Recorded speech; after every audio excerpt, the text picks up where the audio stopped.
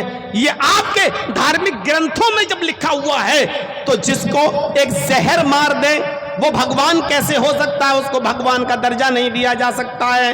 محمد رسول اللہ بھی بھگوان کا درجہ نہیں پا سکتے ہیں کیونکہ آپ کا بھی انتقال کے وقت جو کیفیت تھی وہ یہ تھی کہ آپ جب مرض الموت میں مبتلا تھے تو بار بار اپنا ہاتھ پانی میں ڈالتے اور پانی سے ہاتھ نکالتے اپنے چہرے پہ ملتے جاتے اور کہتے جاتے لا الہ الا اللہ ان للموت سکرات. موت کے لیے بڑی بے چینیاں ہیں, موت کے لیے بڑی پریشانیاں ہیں, موت کے لیے بڑی سختیاں ہیں. میرے بھائیوں, خود محمد رسول اللہ صلی اللہ علیہ وسلم بھی اس دنیا کو چھوڑ کر چلے جاتے ہیں. بھگوان تو وہ ہوتا ہے کہ جس کو کبھی موت نہ آئے. نبی اکرم اپنے ماں کے پیٹ سے پیدا بھی ہو رہے ہیں, شادی بھی کر رہے ہیں, مرض الموت میں بھی مبتلا ہو رہے ہیں اور یہ دنیا چھوڑ کر بھی جا رہے ہیں. لہذا جو پیدا ہو عام انسانوں کی طرح اور عام لوگوں کی طرح اس کو موت بھی آتی ہو, میرے بھائیوں وہ بھگوان نہیں ہو سکتا. رسالت کا صحیح تصور پیش کیا ہے اسلام نے. آپ غور کرو, ایک دیہاتی اللہ کے نبی کے پاس آیا, ایک دیہاتی اور اپنے گاؤں کی کچھ شکایت لے کر آیا اور اللہ کے نبی کے سامنے کھڑا ہے اور کچھ بولنا چاہتا ہے ایسے, اور نبی کو دیکھتا, محمد رسول اللہ کو دیکھتا تو ایسے کانپنے لگتا, تھرانے لگتا. دیکھیے بیچارے, پہلے آپ لوگ بیچ میں بیٹھ جائیں گے پھر بعد میں اٹھ کے بھاگنے لگتے ہیں. شوگر تو نہیں ہے؟ شوگر والوں کو زیادہ پیشاب آتا ہے تو ڈسٹرب نہ کریں تو زیادہ اچھا ہے بھائی. جب بہت زیادہ ضروری ہو, نکلنے والا ہو تب آپ بھاگیے, اگر کنٹرول کر سکتے ہو تو بیٹھے رہیے یار, ڈسٹرب مت کریے بھائی. تو میرے بھائیوں غور سے سنیے اس بات کو. وہ آیا اللہ کے نبی سے کچھ کہنا چاہتا ہے, ابن ماجہ کی روایت, لیکن وہ جیسی کہتا اے اللہ کے نبی, ڈرنے لگتا, کانپنے لگتا. آپ سمجھ گئے یہ بیچارہ مجھ سے آنکھیں نہیں ملا پا رہا ہے, یہ ڈر رہا ہے مجھ سے. تو اللہ کے نبی اٹھے اور اٹھنے کے بعد اس کا کاندھا پکڑا, یہ دونوں کاندھے, اور کاندھا پکڑ کر کہا